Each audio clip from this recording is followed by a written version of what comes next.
Kamusta mga kaibigan? Ako nga pala si Maestro Quijano at nandito tayo ngayon sa isa sa mga natatagong yaman ng Laguna, ang Batoy Spring sa San Pablo. Para marating namin ang resort na ito ay naglakbay kami ng aking kaibigan ng 2 hanggang 3 oras galing Parañaque City. At ito na nga ating pasyalan, ang Hidden Paradise ng San Pablo. Nasa paanan ito ng Mount Banahaw at kung naghahanap kayo ng lugar para lumangoy sa malamig na tubig, mag-relax sa sariwang hangin at mag-enjoy sa kalikasan, perfect itong lugar para sa inyo. Ang Batoy Spring ay isang natural na bukal na napapalibutan ng luntiang kagubatan, sariwang umaagos na tubig at mga puno na nagbibigay lilim. Ang pangalan nitong bato ay mula sa Tagalog na salita para sa bato. At tulad ng nakikita ninyo, maraming likas na rock formations dito. Kaya napaka-natural at hindi pa naabala ng modernong konstruksyon ang lugar na ito. Isa sa pinakaastig dito sa Batoy Spring ay ang malamig at preskong tubig. Kahit mainit ngayon, sobrang lamig ng tubig dito at sobrang nakaka-relax. Galing ito diretso mula sa Mount Banahaw, kaya literal na naliligo kayo sa isa sa pinakadalisay na tubig na mayroon. May iba't ibang pool dito sa Batoy Spring, mula sa mababaw hanggang sa malalim na parte ng tubig, kaya perfect para sa mga bata, mga pamilya o kahit sa mga mahiling maglangoy. Ang ganda talaga ng view dito. Sa bawat sulok, ramdam mo ang presensya ng kalikasan. Napaka-refreshing na makita ang mga puno, damo at kristal na tubig na parang nasa isang hidden paradise ka lang. Ang tubig dito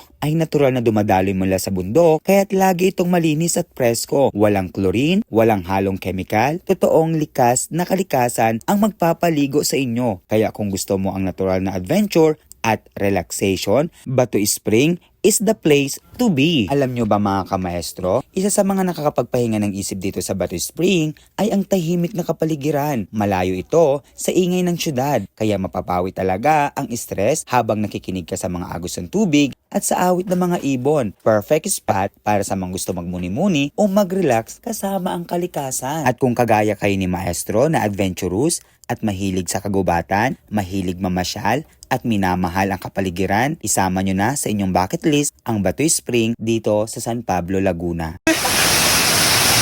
Sobrang sulit! Nakakawala ng stress. Kasi yung biyahe, kahit ganun kalayo yung biyahe, ay napakasulit. And this is the supplier, water supplier. Sa bundok. Ang sarap dito, guys. Ito, ang lamig ng tubig. Ay, shucks! And meron syempre na flowing water. May ahas kaya dito nga ni? For sure naman, di ba? So, grabe yung ganda ng nature talaga. Ganda ng kapaligiran. Oo nga, si Mama Mary. Mama Mary pala siya.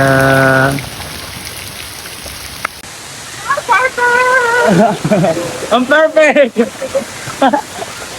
Tatawag ka na bibigat na Marin! Andito na kami sa Batoy Spring! Yeah! Ito yan! Ako'y isang serena!